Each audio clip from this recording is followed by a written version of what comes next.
Like, share, subscribe and press the bell icon for ऊंची आवाज़ India. नाजरीन, ऊंची आवाज़ इंडिया में आपका इस्तकबाल है। मैं हूं आपका मेज़बान इब्राहिम नफीस। मुख्तलिफ़ तंजीमों की जानिब से यहाँ तक के मुस्लिम पर्सनल लॉ बोर्ड की जानिब से मुहिम चलाई जा रही है कि जहेज़ से पाक मुआशरे की तश्कील हो, शादी ब्याह में सादगी लाई जाए और लोग जो इसराफ़ वाला तरीक़ा अपना रहे हैं उस पर किसी न किसी ज़ाविये से रोक लगाई जाए।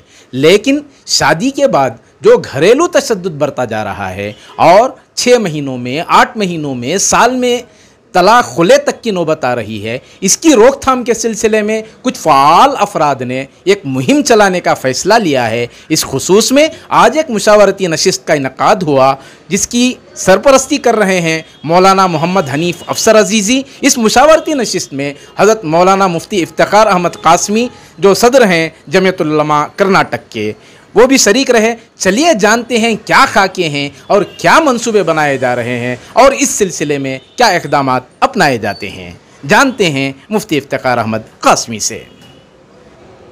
मस्जिद मुनव्वरा मदरसा फ़ज़ीलतुल कुरान में आज जो मुशावरती नशिस्त थी उसमें मुझे शिरकत का हुक्म दिया गया था, हाज़िर हुआ था। पता चला कि एक नई तंजीम मलजा फाउंडेशन के नाम से कायम की जा रही है और उसके अग़राज़ व मक़ासिद में बुनियादी मकसद खुला तलाक़ की जो शरह बेइंतहा बढ़ने लगी है उसकी रोकथाम कैसे की जाए, उसको रोका कैसे जाए और रोकने के लिए कोई ना कोई खड़ा हो। तो मलजा फाउंडेशन इसका बेड़ा उठा करके इस काम को लेकर के खड़े होने का इरादा किया है कि मारूफ़ात पर काम करने वाली तंजीमें और जमातें मौजूद हैं, अफराद भी मौजूद हैं। मुनकरात पर रोक लगाने के लिए तंजीमें भी नहीं, अफराद भी नहीं, या काम हो रहा है तो वो मुअस्सिर नहीं। उस मुद्दे को लेकर के ये तंजीम जो खड़ी है, मैं ये समझता हूँ कि ये वक्त की एक अहम तरीन ज़रूरत है और तंजीम की शक्ल में इसका खड़ा होना यकीनन ये मुअस्सिर होगा। और अगर ये तंजीम इस काम को लेकर आगे बढ़ेगी तो इंशाअल्लाह उसके अच्छे नताइज बरामद होंगे, इसकी उम्मीद है। मुअस्सिर बनाने के लिए क्या तरीक़ाकार इख्तियार किया जाए, आपके क्या मशवरे हैं, तजावीज़ हैं? पहली बात तो ये है कि ये तंजीम बेलौस होकर मुखलिसाना इस मकसद को सामने रख कर काम करे और बहैसियत तंजीम भी और उससे जुड़े अफराद बहैसियत फ़र्द के अपनी शबीह को हर किस्म के शुकूक व शुबहात से पाक रखने की कोशिश करते हुए आगे बढ़ें तो इंशाअल्लाह ये काम ऐसा है, मैं समझता हूँ कि यहाँ के मुसलमानों का भरपूर ताउन इस काम के लिए हासिल रहेगा। जमीयतुल उलमा का प्लेटफॉर्म भी इस खुसूस में इस्तेमाल किया जा सकता है। जमीयतुल उलमा अपने प्लेटफॉर्म से ये काम कर रही है, लेकिन वो काम उसका महदूद है और ये तंजीम अगर खड़ी होती है और एक एजेंडे को लेकर के खड़ी होती है तो यकीनन ये ज़्यादा मुअस्सिर होगा। और जमीयतुल उलमा हर ऐसी तंजीम और हर ऐसे काम का ताउन करती है जो समाज को, मुआशरे को फ़ायदा पहुंचा रहा हो। जमीयतुल उलमा उसके शाना बशाना चलती है। इंशाअल्लाह तंजीम के इस काम में भी जमीयतुल उलमा साथ रहेगी। शुक्रिया। शहर में बहुत सारी तंजीमें ऐसी हैं जो तालीमी मैदान में काम कर रही हैं, खैराती इदारे हैं, लेकिन बहुत शिद्दत से मेरा एहसास था कि घरेलू तशद्दुद पर किसी तंजीम का वजूद में आना या घरेलू तशद्दुद के सिलसिले में जहन साजी करना या घरेलू तशद्दुद के मौजू पर मियाँ बीवी दोनों के दरमियान इख्तलाफात के ख़ात्मे के बाद उस रिश्ते निकाह को मजबूत करने के लिए मेरा नाक़िस ख़याल है कि शहर में कोई तंजीम नहीं है। जहाँ तक घरेलू तशद्दुद के मामलात के हल करने का ताल्लुक़ है, मुझे कुछ ऐसी इत्तलात मिल रही हैं कि कुछ मखसूस लोग हैं जिसमें मर्द भी शामिल हैं, औरतें भी शामिल हैं और समाजी कारकुनान भी शामिल हैं, जो दूल्हा दुल्हन, मियाँ बीवी या दोनों ख़ानदानों का इस्तेहसाल किया जा रहा है। और इस्तेहसाल इन मानों में कि कभी लड़के वालों से रकम ली जाती है, कभी लड़की वाले से रकम ली जाती है, जिसकी बुनियादी वजह यह है दोनों खौफज़दा रहते हैं। लड़के को ये खौफ रहता है कि कहीं कोई डोरी केस ना हो जाए, लड़की को ये खौफ रहता है कि कहीं मेरा शौहर मुझे तलाक ना दे दे।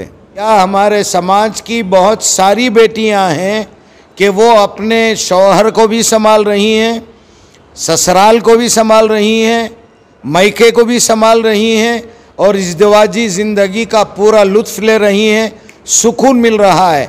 एक भी लड़की ऐसी नहीं है हमारे पास। सवाल है मेरा कि जो लड़की कुर्बानियों के साथ शौहर को अपना बना रही है, कुर्बानियों के साथ ससुराल को अपना बना रही है, ये क्यों सबक नहीं लिया जाता? एक आयशा का सबक लिया जा रहा है, गोया कि सीधे सीधे कहूँ तो ब्लैकमेल किया जा रहा है। ये अच्छी अलामत नहीं है। बहरहाल बहुत सारे हजरात मुतफक्किर रहे, बहुत दबाव मुझ पर पड़ा, बहुत इसरार किया गया। तंजीमों का बनना बहुत आसान है, टूटना उससे ज़्यादा आसान है। हिम्मत नहीं हो पा रही थी। अल्हम्दुलिल्लाह कुछ ज़िम्मेदार किस्म के हजरात ने मुझे हुक्म दिया कि मैं उस हुक्म को तस्लीम करूं, मानूं। चुनाचे आज मलजा फाउंडेशन का यूँ समझिए कि दोबारा वजूद पजीर हुआ है। मैं उम्मीद करूँगा कि जो नौजवान पूरे जज्बे के साथ सामने तशरीफ़ लाए हैं, आखिर वक्त तक इंशाअल्लाह साथ में रहेंगे, मिलकर साथ काम करेंगे और समाज में जो सुधार हो सकता है, जैसा कि मैंने शुरू में अर्ज़ किया, इस मौजू पर कोई तंजीम नहीं है।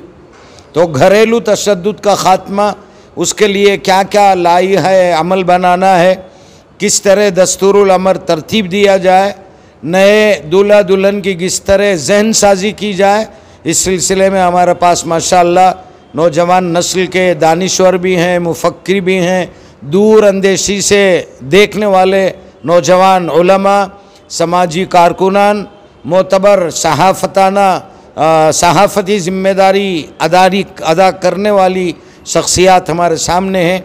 इंशाअल्लाह मज़ीद आगे जो कुछ तय होगा हमारे दरमियान वक्तन फ़वक्तन आप हज़रात की के सिलसिले में अगर कुछ कानूनी इक़दाम अपनाने की ज़रूरत पड़े तो क्या लाए अमल तैयार किया? तशद्दुद के रोकने के लिए अगर कानूनी लाई है अमल तैयार करने का जहाँ तक ताल्लुक़ है, इसीलिए मशवरे में बहुत शिद्दत के साथ एक राय आई कि हमारे पास मलजा फाउंडेशन में एडवोकेट को भी लेना ज़रूरी है और जिस जगह काम करेंगे वहाँ का मुताल्लिक़ा जो पुलिस स्टेशन है उससे भी में हमारे रवाबित मजबूत करें। और हमारे एजे खान साहब का एक मशवरा था कि एक होम मिनिस्टर को भी एक मेमोरेंडम दें, कमिश्नर साहब को भी एक मेमोरेंडम दें और उस इलाके से मुल्हिक पुलिस स्टेशन के जो ज़िम्मेदारान हैं, जो ऑफिसर्स हैं, उनको अपने एतमाद में लिया जाए। अभी मशवरा चल रहा है, इंशाअल्लाह हतमी फ़ैसला जैसे ही होगा फिर आपकी खिदमत में उसे पेश किया जाएगा इंशाअल्लाह। ये मियाँ बीवी के जो प्रॉब्लम्स होते हैं वो छोटे मोटे प्रॉब्लम्स होते हैं जिसको कोई सही तरीके से हैंडल नहीं करने की वजह से काफ़ी सारे तलाक़ और खुला के मसले हो चुके हैं। आए दिन हमने देखा है बेंगलुरु शहर में 2 वुमेंस पुलिस स्टेशन है, एक बसवनगुड़ी और एक शिवाजी नगर में है। 2 जगह भी जो है मुसलमानों की कसीर तादाद में लोगों की कंप्लेंट्स वहाँ पर है। आज हमने जो है समाजी जितने भी सोशल वर्कर्स हैं ये सब मिलकर जो है हज़रत मौलाना हनीफ़ अफसर अज़ीज़ी साहब से दरख्वास्त की और उनको जो है हमने इसे डिमांड के तरीके से उनसे गुजारिश की कि आज हकीकत में सोसाइटी में जो प्रॉब्लम्स आ रहे हैं उस प्रॉब्लम को एक उलमा की सदारत में अगर बैठकर हल किया जाए तो खुला और तलाक से बच जाएंगे। क्यों? इसकी वजह यह है कि मज़हब के एतबार से शौहर को भी समझाया जाएगा, बीवी को भी समझाया जाएगा। काफ़ी सारे तंजीमें हैं जो हुकूमत की जानिब से जो गलत होता है या फिर कहीं पुलिस की जानिब से गलत होता है तो एहतजाज करते हैं, लेकिन ऐसी तंजीम नहीं होने की वजह से आज हम लोगों का ये प्रॉब्लम है। इसके अलावा तंजीम में जो है लॉयर्स, एडवोकेट्स रहेंगे, नॉन मुस्लिम भी रहेंगे, मेंबर्स जो है दलित कम्युनिटी के भी रहेंगे, ओबीसी कम्युनिटी के भी रहेंगे। यहाँ मसला सिर्फ ये है सोसाइटी में अमन बर्पा करने का काम जो कोई भी है जहाँ तक हो सके हम लोगों को साथ मिलकर काम करना है। ये घरेलू तशद्दुद हमारी कौम में सबसे ज़्यादा ज़्यादा हो चुका है। इसमें बेपारन मस्जिद से काम घरेलू तशद्दुद के ऊपर ये खिदमत, काउंसलिंग, नसीहतें करना, जोड़ों को मिलाना, ये सभी वहाँ से हमने देखा। तकरीबन 25 साल से मैं देख रहा हूँ, तो 40 पर 5 साल से हज़रत की इस चीज़ में घरेलू तशद्दुद रहो या शहर के बड़े बड़े प्रॉब्लम्स या इंतशार हो, तो हज़रत का मौलाना हनीफ अफसर अजीज़ साहब का इसमें जाकर थमाना, उसे सुलह कराना इनकी ज़िम्मेदारी थी। और अल्हम्दुलिल्लाह बहुत से बड़े बड़े काम शहर के अंदर बड़े फसाद होने से बचे। और अब इस वक्त रहा 1.5 या 2 साल हज़रत की खामोशी, कौम को बहुत बड़ा नुकसान हुआ। हम सबकी अपील है, हज़रत खुलकर जैसा पहले काम कर रहे थे, नौजवानों को लेकर, लायरों को लेकर, सोशल हजरात को लेकर, जो इदारों को सरपरस्ती देकर काम कर रहे थे, तो कौम का बहुत बड़ा फ़ायदा होता था। मलजा फाउंडेशन तो पुराना इदारा है हज़रत का, उसी इदारे को फिर से तेज़ी से आगे लाकर सबसे ज़्यादा घरेलू तशद्दुद के ऊपर काम करे तो कौम का बहुत बड़ा फ़ायदा होगा। घरेलू तशद्दुद से मुताल्लिक़ मुख्तलिफ दुकानें खुल गई हैं, तो क्या उन दुकानों को बंद करने पर भी इक़दाम होगा या आपका क्या लाए अमल होगा? नहीं, वो दुकानें तो बंद नहीं होना चाहिए। शरीयत के हिसाब से मामले हल करना, वो उल्मा की सरपरस्ती, अगरचे कोई भी ऑफिस या इदारा ये घरेलू तशद्दुद के बारे में खोल रहा है किसी गली में या किसी मोहल्ले में, वो मस्जिद से रब्ता रखें, उल्मा की सरपरस्ती ले, हलाल और हराम क्या है बोलकर बताएं, तलाक हो जाने के बाद भी मिलाना छोड़े, उल्मा से मशवरा करें, लेकिन काम सही ईमानदारी से करो, इसमें अल्लाह की मदद रहेगी। ये तो कौम का काम है, करो, इसे तो रोकना नहीं चाहते, लेकिन शरीयत के हिसाब से करो। गैर गलत पैसों की आस से इससे उससे कर रहे हैं बोले तो इसमें क़ानून की नज़र में भी गलती होगी और इंसानियत की नज़र में भी गलती होगी।